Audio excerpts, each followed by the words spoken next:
آج ہی میں سن رہا تھا انڈیا کے ایک چینل پر ایک مذاکرہ کہ جہاں انڈیا کے ایک ڈاکٹر سکھ معلوم ہو رہے تھے، وہ بڑے دو چار الفاظ میں ایک کہہ رہے تھے کہ وائرسز جو ہے کوئی نئی چیز نہیں ہے، اور جب موسم بدل رہا ہوتا ہے تو ساری دنیا میں اس سے لوگ مرتے ہیں. اور وہ تو فگرز بھی بتا رہے تھے کہ روزانہ جو سانس کی بیماریاں ہیں ان سے 50,000 لوگ مرتے ہیں، لیکن کبھی کچھ نہیں ہوا. امریکہ میں زبردستی ویکسینیشن بھی کروائی جاتی ہے تمام لوگوں کو، فلو سی، لیکن اس کے باوجود انہیں فلو ہوتا ہے، زکام ہوتا ہے، ان میں سے جو کمزور لوگ ہوتے ہیں وہ مرتے بھی ہیں. لیکن اب کیا اس سے ایسا معلوم ہوتا ہے، ان کا خیال یہ تھا کہ کوئی فارماسیوٹیکل انڈسٹری جو ہے یہ اس کا کوئی ہے معاملہ کہ پہلے اب اس کی کٹیں تیار کریں گے، اور اس کٹ کے اندر وہ کہہ رہے تھے کہ 2% ایرر جو ہے وہ بالکل ہے پر سرٹنلی، کہ تو تعداد بھی بتا رہے تھے کہ اگر اتنے آپ ٹیسٹ کریں گے تو اس میں اتنے جو ہے پازیٹیو آئیں گے، اور وہ سارے کے سارے مرنے والے نہیں ہیں، وہ سارے کے سارے اس وائرس کا شکار بھی نہیں ہیں. لیکن بہرحال یہ بات پہلے سے معلوم ہے کہ اس کٹ کے اندر 2% ایرر جو ہے وہ موجود ہے. اور دوسرا وہ کہہ رہے تھے کہ یہ وائرسز جو ہیں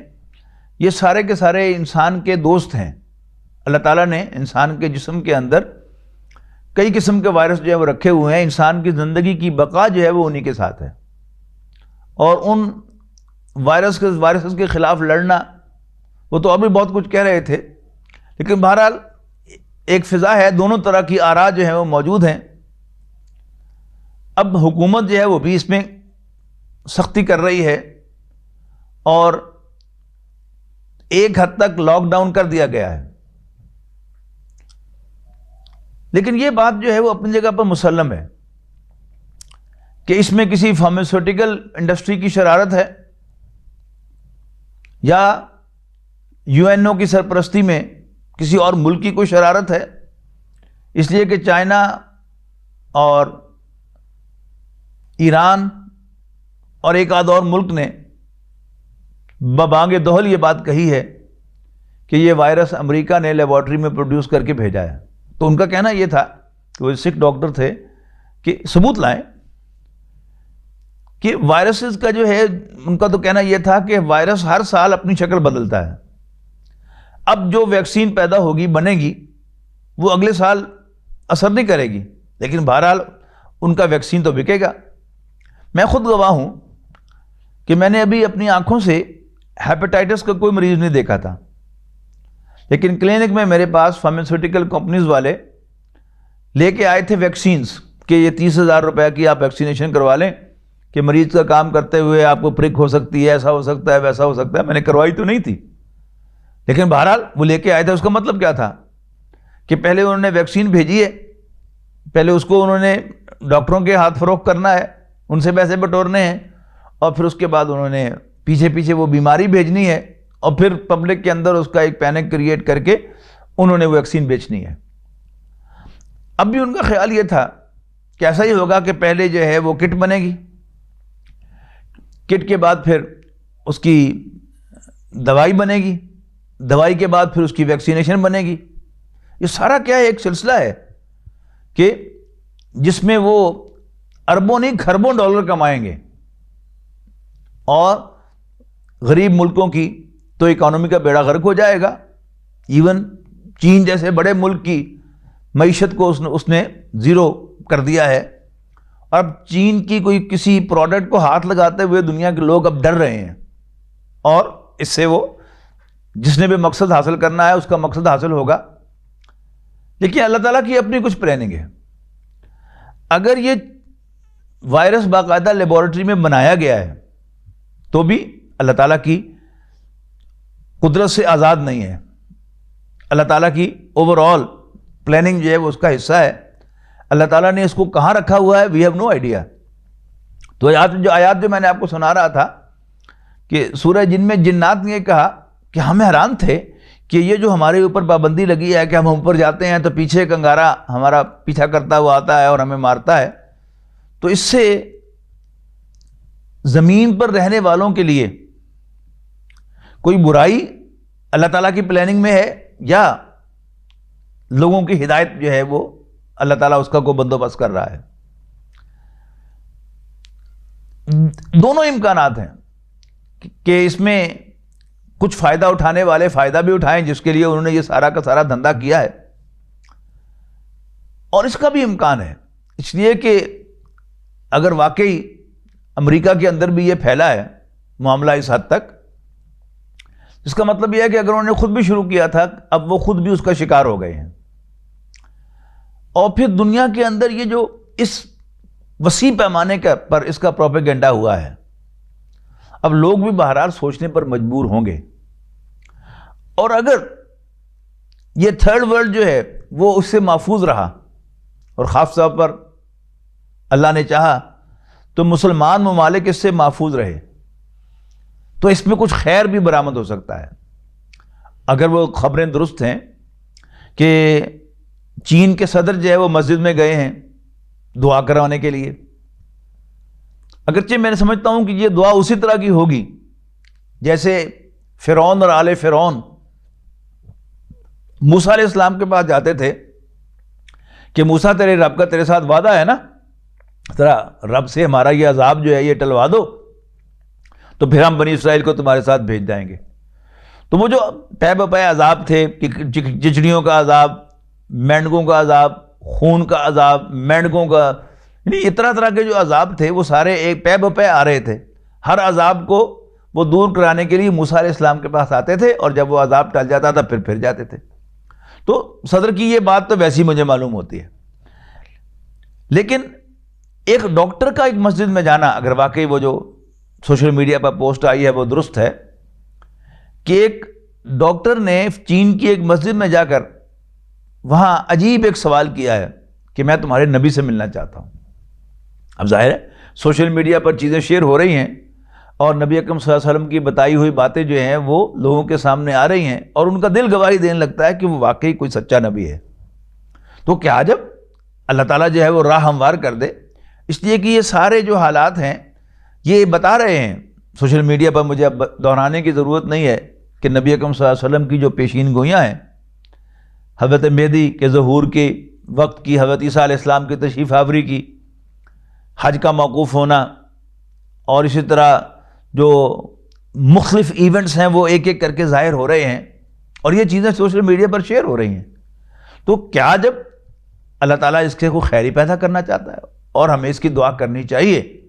کہ اللہ کرے کہ ایسا ہو، لیکن کوئی بھی جو ایونٹ ہے وہ ہر دو آدمیوں کے لیے ایک جیسا نہیں ہوتا۔ اللہ تعالیٰ نے جیسے ہماری ہڈیاں، ہماری انگلیاں، ہمارے پورے ربڑ اسٹیمپ سے نہیں بنائے، ہم میں سے ہر شخص جو ہے اس کو اللہ تعالیٰ نے انڈیویجول یہ تھم پرنٹ دیا ہے۔ آپ اگر غور سے دیکھیں آپ کے دائیں ہاتھ کے انگوٹھے کا جو نقشہ ہے وہ بائیں ہاتھ کے انگوٹھے سے نہیں ملتا، اور کوئی دو افراد دنیا میں ایسے نہیں ہیں جن کا وہ فنگر پرنٹ ایگزیکٹلی آئیڈینٹیکل ہو، ایک جیسا ہو۔ اسی طرح دو آدمیوں پر ایک ہی چیز کا اثر ایک جیسا نہیں ہوتا،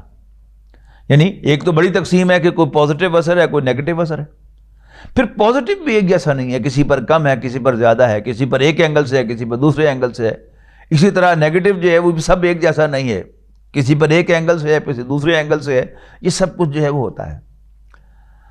جو بھی آفات آتی ہیں دنیا میں یہ کافروں کے لیے کچھ اور معنی رکھتی ہیں، مسلمانوں کے لیے کچھ اور معنی رکھتی ہیں، پھر مسلمانوں کے لیے بھی تمام مسلمانوں کے لیے برابر نہیں ہے، کچھ مسلمانوں کے لیے یہ چیز جو ہے وہ جھنجھوڑنے کا باعث بنتی ہے، اور کچھ جو کچے پکے مسلمان ہوتے ہیں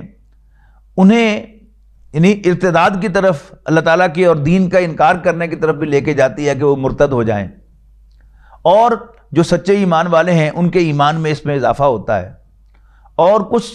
جو دوسرے ذرا ہوتے تو صاحب ایمان ہیں، منافق تو نہیں ہوتے لیکن ایمان بڑا کمزور ہوتا ہے، تو اللہ تعالیٰ ان کے ایمان میں کو تقویت بھی دیتا ہے اس سے،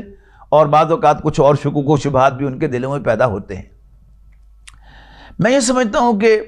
ہمارے کرنے کے جو کام ہیں، ایک تو یہ کہ بہرحال کوئی چیز بھی یقین کے ساتھ تو نہیں کہی جا سکتی، لیکن احتیاطی تدابیر خود نبی اکرم صلی اللہ علیہ وسلم سے ثابت ہیں، جیسے ہمارے بہت سے علماء نے بھی یعنی ان کو اون کیا ہے کہ اس میں اگر یہ چیزوں کی کمی کر دی جائے تو کوئی حرج نہیں ہے۔ میں سمجھتا ہوں کہ ہمیں اس میں جو بھی احتیاطی تدابیر بتائی جا رہی ہیں ہمیں ان کو اختیار کرنا چاہیے، اور جن چیزوں سے پرہیز کا کہا جا رہا ہے ان سے پرہیز کر لیا جائے تو کوئی حرج نہیں ہے۔ لیکن ایک بات ضرور ذہن میں رہنی چاہیے کہ اللہ تعالیٰ نے جو تکلیف میرے لیے لکھی ہوئی ہے، میں جو مرضی تدبیر کر لوں وہ تکلیف مجھے آ کر رہے گی۔ اور حضرت ابوبکر رضی اللہ تعالیٰ عنہ کا وہ فرمان مجھے 2 روز پہلے یاد آیا، تو میں نے فرض نماز کے ساتھ اپنے نمازیوں سے شعر بھی کیا کہ حضرت ابوبکر نے فرمایا کہ میں اللہ سے اتنا ڈرتا ہوں کہ میں سوچتا ہوں کہ اگر قیامت کے دن یہ اعلان کر دیا جائے کہ سب لوگ بخشے جا رہے ہیں سوائے ایک کے، تو مجھے ڈر ہے کہ وہ کہیں میں ہی نہ ہوں۔ لیکن اس کے ساتھ ساتھ مجھے اللہ تعالیٰ کی رحمت سے اتنی امید ہے کہ میں یہ سوچتا ہوں کہ اگر قیامت کے دن یہ اعلان ہو جائے کہ سب لوگ جو ہیں وہ جہنم میں ڈالے جا رہے ہیں سوائے ایک کے، تو وہ کیا پتہ میں ہی ہوں۔ تو یہ دونوں چیزیں بیک وقت ہونی چاہیے کہ اگر اللہ تعالیٰ نے مجھے بچانا ہے تو مجھے دنیا کی کوئی طاقت کوئی نقصان نہیں پہنچا سکتی، اور اگر اللہ تعالیٰ نے مجھے کسی مصیبت میں مبتلا کرنا ہے تو ساری تدابیر جو ہیں وہ بھی کسی کام نہیں آ سکتی۔ لیکن چونکہ نبی اکرم صلی اللہ علیہ وسلم کی یہ سنت ہے کہ آپ نے جو متعدی بیماریاں ہیں ان کے سلسلے میں احتیاطیں برتی ہیں، اس کی تلقین کی ہے، تو ہمیں بھی انہیں احتیاطوں تو کرنا چاہیے اس یقین کے ساتھ کہ اگر اللہ چاہے گا تو میں بیمار ہو کے رہوں گا، اور اگر اللہ نہیں چاہے گا تو مجھے کوئی بیماری نہیں آ سکتی، مجھ پر کوئی حملہ نہیں ہو سکتا، اللہ تعالیٰ میری حفاظت فرمائے گا۔ اچھا، دوسری بات یہ ہے کہ جیسا کہ پچھلی دفعہ میں نے عرض کیا تھا کہ یہ جو مصائب ہوتے ہیں، ٹرمائلز ہوتے ہیں، یہ اللہ تعالیٰ کی طرف سے انسانوں کو اللہ تعالیٰ کی طرف راغب کرنے کے لیے آتے ہیں۔ مکے کے کافر بھی جب کہیں سمندر میں یا دریا میں کشتی میں سفر کر رہے ہوں، بادبانی جہاز میں سفر کر رہے ہوں، اور وہاں کوئی سمندری طوفان آ جائے تو ملاح یہ اعلان کیا کرتے تھے کہ ایسے مواقع پر صرف اللہ کو پکارا جاتا ہے، اللہ کو پکارو، اس سے دعائیں مانگو۔ اور اکثر و بیشتر کیا کرتے تھے وہ کہ جب وہ بھنور سے نکل آتے تھے زمین پر اترتے تھے پھر شرک کرنا شروع کر دیتے تھے۔ ابو جہل نبی اکرم صلی اللہ علیہ وسلم کا سب سے بڑا دشمن، اس کا بیٹا اکرمہ بن ابو جہل، وہ بھی ظاہر ہے باپ ہی کی طرح تھا۔ فتح مکہ کے بعد جب 9 ہجری میں یہ اعلان ہوا کہ اب عرب کی سرزمین اسلام کے لیے خاص ہے اور مشرک یہاں پر نہیں رہ سکتے، مشرکوں کے پاس 3 آپشنز ہیں، یا تو اسلام لے آئیں، یا یہ سرزمین چھوڑ دیں، یا لڑنے کے لیے تیار ہو جائیں۔ تو اکرمہ نے بھی فیصلہ کیا کہ میں ایسے اسلام تو نہیں لاؤں گا انڈر پریشر، تو اس نے فیصلہ کیا کہ میں یہاں سے موو کر جاؤں گا۔ تو جیسے سن 5 ہجری میں مسلمانوں نے حبشہ کی طرف ہجرت کی تھی، تو اس نے بھی فیصلہ کیا کہ میں یہاں سے ہجرت کر جاؤں۔ کشتی میں سوار ہوا، کشتی بھنور میں آئی، تو ملاح نے یہی اعلان کیا کہ ایسے موقع پر صرف ایک خدا کو پکارا جاتا ہے، اس خدا کو پکارو، اللہ رب العالمین کو، تو وہ تمہیں اس طوفان سے نجات دے گا۔ اکرمہ نے سوچا کہ یہی تو محمد کہتے ہیں صلی اللہ علیہ وسلم، تو ہم ان سے کس لیے لڑ رہے ہیں؟ تو وہ واپس آئے اور کلمہ پڑھا کہ میں گواہی دیتا ہوں کہ اللہ کے سوا کوئی عبادت کے لائق نہیں ہے، اور یہ کہ حضرت محمد مصطفیٰ صلی اللہ علیہ وسلم اللہ کے رسول ہیں، تو دائرہ اسلام میں شامل ہو گیا۔ رہ گئی بات یہ کہ اللہ تعالیٰ ان طوفانوں کو ذریعہ بناتا ہے ہدایت کا کافروں کے لیے بھی، اور یہ ذریعہ بناتا ہے مسلمانوں کے لیے بھی۔ مسلمان جو پہلے سے اللہ کو بھی مانتا ہے، اللہ کے رسول کو بھی مانتا ہے، آخرت کو بھی مانتا ہے، لیکن اپنی کمزوریوں کی وجہ سے وہ اللہ تعالیٰ کی نافرمانیاں بھی کرتا ہے۔ تو اب یہ طوفان، یہ ٹرمائلز، یہ بیماریاں، یہ زلزلے، یہ سیلاب، یہ بہرحال ہمارے اندر تاریخ گواہ ہے کہ ایک رجوع پیدا کرتے ہیں. اب وہ رجوع کیا ہے کہ ہم اللہ تعالیٰ کی طرف متوجہ ہوں اور اللہ تعالیٰ سے اپنے گناہوں کی معافی مانگیں. لیکن سوال یہ ہے کہ وہ معافی مانگنے کے لیے، دعا کے لیے ہم کس کے پاس جائیں؟ شیطان جو ہے وہ ہمارا کھلا دشمن ہے. اس نے کسی قدم پر بھی ہمیں چھوڑنا نہیں ہے. مبادہ ہم اللہ تعالیٰ کی طرف رجوع کر لیں، مبادہ ہم اللہ تعالیٰ کی بندگی میں آ جائیں، وہ پیچھا کرے گا آخری سانس تک ہمارا.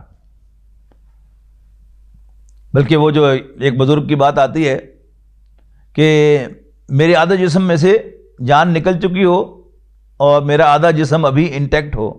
اور میرا شعور برقرار ہو، تب بھی خطرہ ہے کہ شیطان مجھ پہ حملہ کرے گا. بات بالکل درست ہے. تو شیطان نے چھوڑنا نہیں ہے ہمیں. جب دل میں خیال آتا ہے کہ ہم بڑے گناہ گار ہیں تو ہم اللہ تعالیٰ کی طرف رجوع کریں، تو شیطان جو ہے ہمیں راغب کرتا ہے کہ اس کے پاس چلے جاؤ، اس کے پاس چلے جاؤ، اس کے پاس چلے جاؤ. تم تو گناہ گار آدمی ہو، تمہاری تو زبان بھی پلیت ہے، تمہارے تو ہاتھ بھی پلیت ہیں جو اس کے سامنے اٹھاؤ گے، تمہاری تو آنکھیں بھی پلیت ہیں، تمہارا تو جسم سارا کا سارا جو ہے پلیت ہے. اللہ تعالیٰ کی نافرمانی کرتے رہو، تم تو شراب پیتے رہے ہو، تمہاری تو رگ رگ میں اللہ کی بغاوت جو ہے وہ شامل ہو چکی ہے، تم تو بدکاری کرتے رہے ہو، تم تو انسانوں کو قتل کرتے رہے ہو، انسانوں پر ظلم ڈھاتے رہے ہو، تیری دعا کیسے قبول ہونی ہے؟ تو جا کسی کے پاس. وہ پھر جو ہے بیچارہ چلا جاتا ہے کسی انسان، زندہ انسان کے پاس، نیک انسان کے پاس، یا وہ پھر کسی مرے ہوئے کی قبر پر چلا جاتا ہے، یا وہ انسانوں میں سے کسی شیخ کے پاس چلا جاتا ہے، یا کسی بت کے پاس ہی چلا جاتا ہے. پھر بات یہ بات سمجھیے گا، سب سے پہلی بات تو ہے کہ اللہ تعالیٰ تمام انسانوں کا رب ہے. اور جب میں کہتا ہوں تمام انسان، تو ان میں کافر بھی ہیں، مسلمان بھی ہیں، ان میں مشرک بھی ہیں، موحد بھی ہیں، اور مسلمانوں میں سے انتہائی نیک بھی ہیں، اور میڈیوکرز بھی ہیں، اور گناہ گار بھی ہیں. لیکن ہم جو کچھ بھی ہوں، ہم اللہ کے بندے ہیں. ہمیں اس پہ کوئی شک نہیں ہونا چاہیے. اور اللہ تعالیٰ جو ہے وہ ہر جگہ موجود ہے. اللہ تعالیٰ سب کی سنتا ہے. اللہ تعالیٰ مولویوں کا خاص نہیں ہے، اللہ تعالیٰ پیروں کا خاص نہیں ہے، اللہ تعالیٰ نیکوں کا خاص نہیں ہے، اللہ تعالیٰ سب کا خاص ہے. کوئی بھی پکارے کہ وہ جو سورۃ بقرہ میں روزے کی آیات میں جو بات آئی ہے کہ وَإِذَا سَأَلَكَ عِبَادِي عَنِّي فَإِنِّي قَرِيبٌ، کیا پیغمبر جب آپ سے لوگ میرے بارے میں پوچھیں، میرے بندے، تو آپ انہیں بتائیے کہ میں ان کے قریب ہوں. وہ پکار کے تو دیکھیں مجھے. ایک خاتون بوڑھی حج یا عمرے کے لیے گئی ہوئی تھی، چھڑی اس کے ہاتھ میں تھی، تو خانہ کعبہ پہنچی تو اس نے خانہ کعبہ کے دروازے کا اپنی چھڑی سے اس کو ٹھک ٹھک کھٹکھٹایا اور کہا ربا بشیرہ آئیوں بوا کھول. باقی عورتیں ہنسنے لگی کہ ہے پاگل. اسے تھوڑی دیر کا پھر ٹک ٹک ٹک ٹک ربا بشیرہ آئیوں بوا کھول، پھر ٹک ٹک ٹک ٹک بشیرہ آئیوں بوا کھول. اتنے میں کیا دیکھا، ہٹو بچو ہوئی، کوئی بڑی شخصیت آ گئی، اس کے لیے خانہ کعبہ کا دروازہ کھلا، سیڑھی لگی، دروازہ کھلا، اور اس ساری سیکیورٹی کے انتظامات کے باوجود بشیرہ اللہ کے گھر میں داخل ہو گئی. تو پکار کے تو دیکھیں. بلکہ اللہ تعالیٰ سے پکارتے ہوئے اپنے گناہوں کے ریفرنس سے اسے پکاریں، پکار کے دیکھیں. اسے کہیں کہ اللہ تو جانتا ہے میں گناہ گار ہوں، پر بندہ تو تیرا ہی ہوں نا. تو جانتا ہے کہ میں بدکار ہوں، پر بندہ تو تیرا ہی ہوں نا. اللہ تو جانتا ہے کہ میں شرابی ہوں، لیکن بندہ تو تیرا ہی ہوں نا. اللہ تو جانتا ہے کہ میں انسانوں پر بڑا ظلم کرتا ہوں، پر بندہ تو تیرا ہی ہوں نا. یعنی اللہ تعالیٰ کو اپنا کہہ کر تو میرا رب ہے. میاں محمد رحمۃ اللہ علیہ کا وہ شعر یاد آ رہا ہے کہ ربا میں بھی کہاں تیرا تو وہ بھی کبھی تیرا. ربا تیرا کی جانتا ہے کہ تو بھی کہہ دو میرا. یعنی ہم اللہ تعالیٰ کو پکاریں کہ یا اللہ میں تیرا بندہ ہوں، میں تیرا بندہ ہوں، میں تیرا بندہ ہوں، اور اس ریفرنس سے مانگیں۔ میں نہیں سمجھتا کہ اللہ تعالیٰ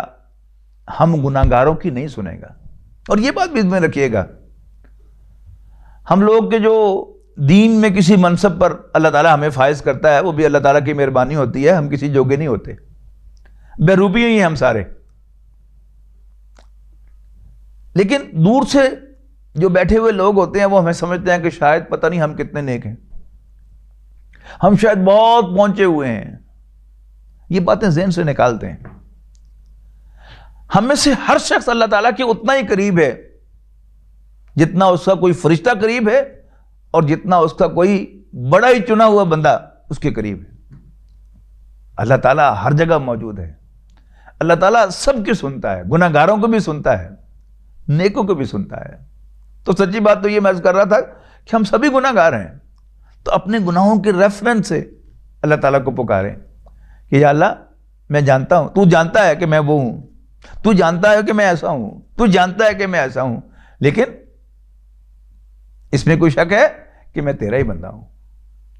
میں تیری جناب میں توبہ کرتا ہوں، میں تجھ سے معافی مانگتا ہوں۔ اور یہ دعا جو ہے اصل میں تنہائی میں کرنے کی چیز ہے۔ علامہ اقبال نے اس کو ڈیفائن کیا ہے flight of an alone to the alone, بالکل 1 to 1 معاملہ ہے۔ پبلک کے اندر دعا اگرچہ وہ بھی نبی اکرم صلی اللہ علیہ وسلم سے خاص مواقع پر ثابت ہے، جیسے نماز استسقاء ہے کہ ایک اجتماعی مسئلہ ہے، اس پر آپ نے جا کر دعا کی ہے، ورنہ قرآن مجید میں دعا کوئی خفیہ شے کہا گیا ہے، تضرعا ادعوا ربکم تضرعا و خفیۃ، اپنے رب کو پکارو، اپنے رب سے دعا کرو گڑ گڑاتے ہوئے اور چپکے چپکے۔ یہ ایک بڑا پرائیویٹ سا معاملہ ہے۔ پبلک میں جب انسان دعا کرتا ہے اور وہاں روتا ہے تو اس میں تھوڑا سا ایک دکھاوا بھی آ جاتا ہے۔ ایسا بھی دیکھنے میں آتا ہے کہ کچھ لوگ جو ہیں وہ بڑی رقت آمیز دعا کرتے ہیں پہلے عربی میں، ان پر کوئی رونا نہیں آتا، حالانکہ ان کو تو عربی آتی ہوتی ہے، اور پھر وہی دعا جو ہے وہ اردو میں کرتے ہیں تو پھر ان پر رقت طاری ہوتی ہے۔ سوال بڑا پیدا ہوتا ہے کہ وہ لوگوں کے سامنے رو رہے ہیں یا اپنے رب کے سامنے رو رہے ہیں؟ اپنے رب کے سامنے ہمیں رونا چاہیے، اپنے رب کے سامنے گڑ گڑانا چاہیے، تنہائی میں گڑ گڑانا چاہیے، اپنی خامیاں اپنی کمزوریوں کا ریفرنس دے کر۔ اس میں زیادہ انسان کو اللہ تعالیٰ کے سامنے رقت پیدا ہوگی کہ جب وہ پرائیویٹ معاملہ ہوگا، میرے اندر کوئی خامی آپ کو معلوم نہیں، آپ کے اندر کوئی برائی مجھے معلوم نہیں، لیکن میرا رب مجھے بھی جانتا ہے، آپ کو بھی جانتا ہے، ہم میں کیا کیا خرابیاں ہیں، کیا کیا کوتاہیاں ہیں، کیا کیا خامیاں ہیں، کیا کیا بڑے بڑے کبائر ہیں جو ہم سے سرزد ہو رہے ہیں۔ ان سب کا ریفرنس دے کر ہمیں بلانا چاہیے کہ یا اللہ مجھ سے فلاں غلطی ہوئی، یا اللہ مجھ سے ہاتھ کا فلاں گناہ ہوا، یا اللہ میری آنکھوں سے فلاں گناہ جو ہے وہ ہوتا ہے۔ ان سب کا حوالہ دے کر اللہ تعالیٰ کو پکاریں گے اور اپنے گناہوں کی معافی مانگیں گے۔ اور پھر جو مسلمان ہیں بھائی ہمارے، ان کے لیے ہمیں مغفرت کی دعا کرنی چاہیے، اور جو غیر مسلم ہیں بہرحال وہ بھی ہمارے بھائی ہیں، وہ بھی اللہ کے بندے ہیں، فیلو ہیومن بینگز ہیں، ان کے لیے ہمیں ہدایت کی دعا کرنی چاہیے۔ ایک موقع ہے جیسا کہ میں نے عرض کیا کہ ام اراد بہم ربہم رشدا، کیا بتا اللہ تعالیٰ نے ان کی کوئی ہدایت کا بندوبست کرنا ہو تو ہمیں اس کے لیے بھی دعا کرنی چاہیے کہ اللہ جو غیر مسلم ہیں، تیرے پیغمبر صلی اللہ علیہ وسلم کو ماننے کے لیے تیار نہیں ہیں، یہ موقع ہے کہ ان کو رجوع ہو جائے، ان کو توجہ ہو جائے کہ اچھا محمد نے صلی اللہ علیہ وسلم یہ باتیں آج سے 1450 سال پہلے کہی ہوئی ہیں، اچھا اس کا مطلب ہے کہ واقعی وہ اللہ کے رسول ہیں۔ پھر وہ غور کریں گے، تحقیق کریں گے۔ یعنی وہ جو میڈیا نے اور شیطان نے جو ایک دیوار کھڑی کر رکھی ہے نوع انسانی اور نبی اکرم صلی اللہ علیہ وسلم کے درمیان، اس دیوار میں چھید ہوں گے انشاءاللہ، اس میں دراڑیں پڑیں گی انشاءاللہ، اس میں سوراخ ہوں گے انشاءاللہ، اور نوع انسانی انشاءاللہ اللہ کے پیغمبر صلی اللہ علیہ وسلم کو دیکھے گی اپنی آنکھوں سے، پہچانے گی کہ یہی اللہ کے رسول ہیں اور یہی آخری رسول ہیں، اور اسلام ہی آخری ہدایت اور آخری رہنمائی ہے۔ اللہ تعالیٰ سے کچھ بعید نہیں ہے۔ اللہ تعالیٰ سے دعا ہے کہ اللہ تعالیٰ ہمارے گناہوں سے صرف نظر کرتے ہوئے انہیں معاف کر دے، اور ہمیں سچے دل سے توبہ کی توفیق دے۔ ہمیں ہمارے گناہوں کو، ہماری برائیوں کو ہم سے دور کر دے، اور ہمارے گناہوں پر پردے ڈال کر ہمیں معاف کر کے ہمارے لیے جنت کا فیصلہ فرما دے۔ ذرا جیسا کہ اعلان کیا گیا تھا کہ یہ خطاب جو ہے یہ جمعہ کا ہو گیا، آپ نے گھر میں بیٹھ کے سن لیا، تو اب جو لوگ قرآن اکیڈمی کے قریب رہنے والے ہیں ان کے لیے اعلان ہے کہ انشاءاللہ 1:50 پر دوسری اذان ہوگی۔ آپ اس سے پہلے مسجد میں تشریف لے آئیں، اور مختصر خطبہ ہوگا عربی کا، اور پھر انشاءاللہ مختصر نماز ہم پڑھیں گے۔ یہ بات ذہن میں رکھتے ہوئے کہ اگر اللہ کی طرف سے کچھ ہمارے خلاف لکھا ہوا ہے، کوئی تکلیف لکھی ہے، وہ آ کر رہے گی، یہ تدابیر ہمیں بچا نہیں سکیں گی، لیکن نبی اکرم صلی اللہ علیہ وسلم کی سنت پر عمل کرتے ہوئے ہم یہ تدابیر جو ہیں ان کو اختیار کر رہے ہیں، اور اللہ تعالیٰ ہی ہمیں بچائے گا۔ اب بھی اللہ ہی بچائے گا، اب تک بھی اسی نے بچایا ہے، آئندہ بھی وہی بچائے گا۔ آخر دعوانا الحمدللہ رب العالمین۔ بہت شکریہ۔